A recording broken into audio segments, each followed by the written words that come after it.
ತಮಿಳುನಾಡಿಗೆ ಕಾವೇರಿ ನೀರು ಹರಿಸೋದಕ್ಕೆ ಈಗಾಗಲೇ ಆದೇಶವನ್ನ ನೀಡಲಾಗಿದೆ. ಇದೇ ವಿಚಾರಕ್ಕೆ ಸಂಬಂಧಪಟ್ಟಂತೆ ಸಿಎಂ ಡಿಕೆ ಶಿವಕುಮಾರ್ ಅವರು ಇವತ್ತು ಮಹತ್ವದ ಸಭೆಯನ್ನ ನಡೆಸಲಿದ್ದಾರೆ. ಬಹಳ ಮಹತ್ವದ ಸಭೆ. ರಾಜ್ಯ ಸರ್ಕಾರ ಏನ್ ಮಾಡುತ್ತೆ, ಮುಂದಿನ ನಿರ್ಧಾರ ಏನು, ಕಾನೂನಾತ್ಮಕ ಹೋರಾಟ ಏನು, ಯಾವ ರೀತಿ ಆಗಿರುತ್ತೆ, ಯಾವ ಸ್ವರೂಪದ್ದಾಗಿರುತ್ತೆ, ರಾಜ್ಯದ ನಿಲುವೇನು ಅನ್ನುವಂತ ಪ್ರಶ್ನೆ ಈಗ ಸದ್ಯಕ್ಕಿದೆ. ಹಾಗಾಗಿ ಜಲಸಂಪನ್ಮೂಲ ಇಲಾಖೆ ಅಧಿಕಾರಿಗಳು, ಇಲಾಖೆಯ ಹಿರಿಯ ತಾಂತ್ರಿಕ ಸಲಹೆಗಾರರು, ಹಿರಿಯ ವಕೀಲರು ಇವರೆಲ್ಲರ ಜೊತೆಯಲ್ಲಿ ಸಿಎಂ ಡಿಕೆ ಶಿವಕುಮಾರ್ ಸಭೆಯನ್ನು ನಡೆಸಲಿದ್ದಾರೆ, ಚರ್ಚೆಯನ್ನು ನಡೆಸಲಿದ್ದಾರೆ.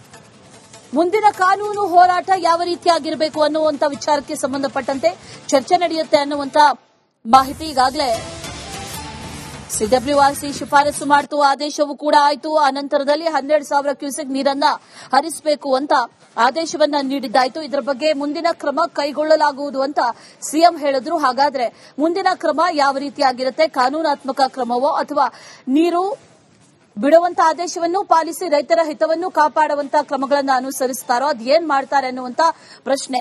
ಅದೇ ವಿಚಾರಕ್ಕೆ ಸಂಬಂಧಪಟ್ಟಂತೆ ಇವತ್ತು ಸಭೆಯನ್ನ ಕರೆದಿದ್ದಾರೆ. ಜಲಸಂಪನ್ಮೂಲ ಇಲಾಖೆ ಅಧಿಕಾರಿಗಳು ಕೂಡ ಅದರಲ್ಲಿ ಭಾಗಿಯಾಗ್ತಾರೆ.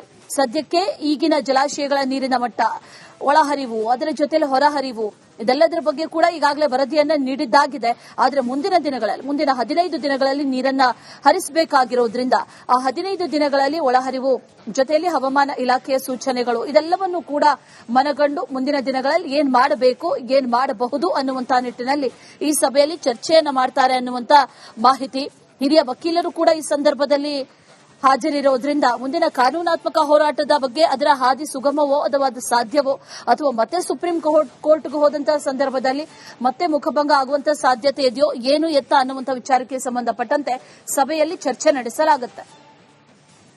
ಇದೇ ವಿಚಾರಕ್ಕೆ ಸಂಬಂಧಪಟ್ಟಂತೆ ಡೀಟೇಲ್ಸ್ ಅನ್ನ ಕೊಡ್ತಾರೆ ನಮ್ಮ ಪ್ರತಿನಿಧಿ ಸುರೇಶ್. ದೂರವಾಣಿ ಸಂಪರ್ಕದಲ್ಲಿ ಜಾಯಿನ್ ಆಗಿದ್ದಾರೆ. ಸುರೇಶ್, ಸದ್ಯಕ್ಕೆ ರಾಜ್ಯದ ಪರಿಸ್ಥಿತಿ ನಿಜಕ್ಕೂ ಕೂಡ ಸಂದಿಗ್ಧ ಪರಿಸ್ಥಿತಿ. ನೀರು ಬಿಡಬೇಕೋ ಬೇಡವೋ ಅಥವಾ ಆದೇಶವನ್ನು ಪಾಲಿಸಬೇಕೋ ಬೇಡವೋ ಅನ್ನುವಂತ ಪರಿಸ್ಥಿತಿಯಲ್ಲಿ ಇದ್ದೀವಿ. ಇವತ್ತಿನ ಸಭೆ ಯಾವ ರೀತಿ ಮಹತ್ವದ್ದಾಗಿದೆ, ಯಾವ ರೀತಿಯ ನಿರ್ಧಾರಗಳನ್ನು ತೆಗೆದುಕೊಳ್ಳಬಹುದು, ಕಾನೂನಿನ ಹಾದಿ ಹೇಗಿರಲಿದೆ, ಡೀಟೇಲ್ಸ್ ಏನಿದೆ?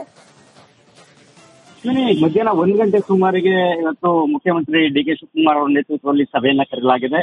ಈ ಸಭೆಯಲ್ಲಿ ಜಲಸಂಪನ್ಮೂಲ ಸಚಿವರಾದಂತಹ ಎಚ್.ಎ. ಪಾಟೀಲ್ ಹಾಗೆ ಜಲಸಂಪನ್ಮೂಲ ಇಲಾಖೆಯ ಹಿರಿಯ ಅಧಿಕಾರಿಗಳು ಮತ್ತು ಹಿರಿಯ ಕಾನೂನು ತಜ್ಞರು ಈ ಸಭೆಯಲ್ಲಿ ಭಾಗಿಯಾಗ್ತಾರೆ. ಮತ್ತೆ ಈ ಸಭೆಯ ವಿಶೇಷ ಏನಂತಂದ್ರೆ ಇವತ್ತಿಂದಾಗಿ ಒಂದ್ ರೀತಿ ಸರ್ಕಾರ ಇಕ್ಕಟ್ಟಿನ ಪರಿಸ್ಥಿತಿಗೆ ಸಿಲುಕಿರ್ತಕ್ಕಂಥ. ಯಾಕೆಂತಂದ್ರೆ 12,000 ಕ್ಯೂಸೆಕ್ ಅಂದ್ರೆ 1 TMC ಸುಮಾರು ನೀರನ್ನ ಬಿಡಬೇಕು ಅಂತಂದ್ರೆ ಅಷ್ಟು ಸುಲಭದ ಮಾತಲ್ಲ. ಯಾಕೆಂದ್ರೆ ಕಾವೇರಿ ವ್ಯಾಪ್ತಿಯಲ್ಲಿರ್ತಕ್ಕಂಥ 4 ಜಲಾಶಯದಲ್ಲೂ ಕೂಡ ನೀರಿನ ಒಣ ಹರಿವು ಕಳೆದ 2 ದಿನಗಳಿಂದ ಕಡಿಮೆ ಆಗ್ತಾ ಇದೆ ಅಂತಕ್ಕಂಥದ್ದು ಈಗಿರುವಂತಹ ಮಾಹಿತಿ. ಹಾಗಾಗಿ ಮುಂದೆ ಏನು ಅಂತಕ್ಕಂಥದ್ದು ಈಗಿರ್ತಕ್ಕಂತಹ ಪ್ರಶ್ನೆ. ಯಾಕೆಂತಂದ್ರೆ ಒಳಹರಿವು ಕಡಿಮೆ ಇದೆ ಒಂದು ಕಡೆಗೆ, ಒಳಹರಿವು ಕಡಿಮೆ ಆಗಂತ ಸಂದರ್ಭದಲ್ಲಿ ನೀರನ್ನ ಬಿಡ್ತಾ ಹೋದ್ರೆ ಮುಂದೆ ಕುಡಿಯುವ ನೀರಿಗೆ ನೀರನ್ನ ಸಂಗ್ರಹಣೆ ಮಾಡಬೇಕು ಒಂದು. ಇದ್ರ ಜೊತೆಗೆ ಈಗಾಗಲೇ ಬೆಳೆಗಳನ್ನ ಇಟ್ಟಿರ್ತಕ್ಕಂಥದ್ದು ಏನಿದೆ ಆ ಬೆಳೆಗಳಿಗೆ ಮತ್ತೆ ಮುಂದಿನ ಬೆಳೆಗಳಿಗೆ ನೀರಿನ ಸಂಗ್ರಹಣೆ ಮಾಡಬೇಕಾಗಿರ್ತಕ್ಕಂತಹ ಜವಾಬ್ದಾರಿ ಕೂಡ ಸರ್ಕಾರದ ಮುಂದೆ ಇರತಕ್ಕಂಥದ್ದು. ಸೊ ಹೀಗಾಗಿ ರೈತರು ಏನ್ ಮಾಡ್ತಾ ಇದಾರೆ, ಈಗಾಗಲೇ ಪ್ರತಿಭಟನೆ ಇಳಿದಿದ್ದಾರೆ ಈಗಾಗಲೇ ಮಂಡ್ಯದಲ್ಲಿ.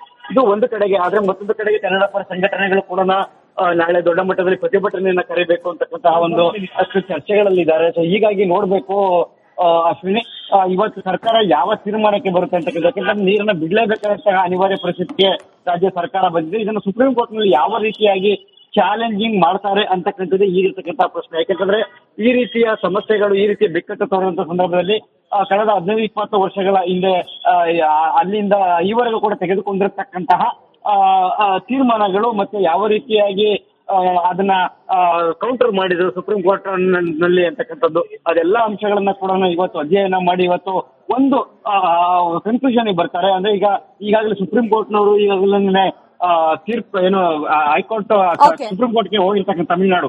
ಸೊ ಹೀಗಾಗಿ ಅದು ಕೂಡ 13ನೇ ತಾರೀಕು ಈಗ ವಿಚಾರಣೆಗೆ ಬರ್ತಾ ಇದೆ. ಸೊ ಹೀಗಾಗಿ ಅಲ್ಲಿ ಯಾವ ರೀತಿಯಾಗಿ ಚಾಲೆಂಜ್ ಮಾಡಬೇಕು ಮತ್ತೆ ನಮ್ಮ ಆಕ್ಷೇಪಣೆ ಸಲ್ಲಿಸಬೇಕಾ ಬೇಡವಾ ಅಂತಕ್ಕಂಥ ಕುರಿತಂತೆ ಇವತ್ತು ಮಾತಾಡ್ತಾರೆ. ಮುಂದೆ ಇರ್ತಕ್ಕಂಥದ್ದು ಸಂಕಷ್ಟ ಸೂತ್ರ ಅನುಸರಿಸಬೇಕು, ಅದು ಯಾವ ರೀತಿ ಆಗ್ಬೇಕು ಅಂತಕ್ಕಂಥದ್ದು ಕೂಡ ಈಗ ಮುಂದೆ ಇರ್ತಕ್ಕಂಥ ಪ್ರಶ್ನೆ. ಒಟ್ಟಾರೆಯಾಗಿ ಇವತ್ತು ಕರೆದಿರ್ತಕ್ಕಂಥ 1 ಗಂಟೆಗೆ ನಡೆಯುವಂತಹ ಸಭೆ ಏನಿದೆ ಮುಖ್ಯಮಂತ್ರಿ ಅವರ ನೇತೃತ್ವದಲ್ಲಿ ಇದು ಬಹಳ ಮಹತ್ವದ್ದಾಗಿರ್ತಕ್ಕಂಥ. ಯಾಕಂದ್ರೆ ಯಾವ ನಿರ್ಧಾರವನ್ನು ತೆಗೆದುಕೊಳ್ತಾರೆ ಅಂತಕ್ಕಂಥದ್ದನ್ನ ಇಡೀ ಕಾವೇರಿ ಕೊಳ್ಳದ ವ್ಯಾಪ್ತಿಯ ಎಲ್ಲರೂ ಕೂಡ ಕಾದು ನೋಡ್ತಾ ಇರ್ತಕ್ಕಂಥದ್ದು. ಅಂತಿಮವಾಗಿ 1 ಗಂಟೆಗೆ ತೀರ್ಮಾನ ತೆಗೆದುಕೊಳ್ತಾರೆ. ಅದು ಏನು ಆಗ್ಬೋದು ಅನ್ನೋದನ್ನ ಕಾದು ನೋಡ್ಬೇಕಾಗಿರ್ತಕ್ಕಂಥದ್ದು. All right Suresh, thank you details.